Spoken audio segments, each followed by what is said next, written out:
அவர் வந்து 2 நாளைக்கு முன்னாடியே வந்து பர்மிஷன் வாங்கிட்டார். அந்த இடத்துல ஒரு கூலி இருந்திருந்தால் either by police or by the party 2 பேரும் சேர்ந்து அந்த குழியை வந்து நிறுவியிருக்கணும். அங்கே தான் வந்து விஜயோடைய வண்டி நிறுத்தப்பட்டிருக்கணும்.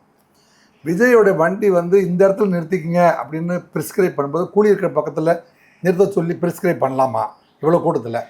ரைட்டு. அந்த குழியை நோக்கி குழிக்குள்ளே விழுந்ததுனால, சிலர் விழுந்ததுனால அல்லது குழியில் காலை விட்டுட்டதுனால ஒரு அலை ஏற்பட்டு அதுலேருந்து தப்பிக்கிறதுக்கு முயற்சி செய்யும்போது அந்த மனித அலை ஏற்பட்டுச்சா? அப்படி ஏற்பட்டிருந்தாலும் விஜய் மீது அத்தனை பேருமே விஜய்க்கு வந்து டார்ச் லைட் காட்டினாங்க.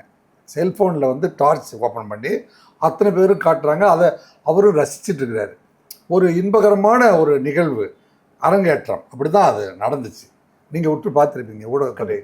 அப்படி நடந்துட்டு இருக்கும்போது ஒரு கூட்டம் பின்னாடி இருக்கிற அதில் வந்து ட்ரோன் கேமரா வந்து 10 ட்ரோன் கேமரா. இப்போ நமக்கு பிரத்யேகமாக இந்த அறிவியல் வளர்ச்சி அடைந்த காலத்தில் நமக்கு கிடச்சிருக்கிற ஒரு பெரிய அதிசய கருவி தான் ட்ரோன் கேமரா. அந்த ட்ரோன் கேமரா 10மே வந்து 10 இடத்துல வட்டம் விட்டு கொண்டு இருந்தது.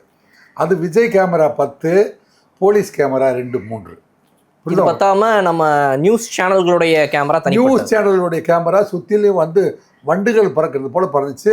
அதில் ஒன்று தான் வந்து ஜெனரேட்டர் ரூமுக்குள்ளே ஒரு கூட்டம் வந்து உடைச்சிட்டு தாண்டி குதித்து அந்த பகுதியில் வந்து கரண்ட்டை ஆஃப் பண்ணிவிட்டு செருப்பு வீசப்பட்டிருக்கிறது அப்படிங்கிறத வந்து அது வந்து விசிபிளாக கவர் பண்ணிட்டாங்க.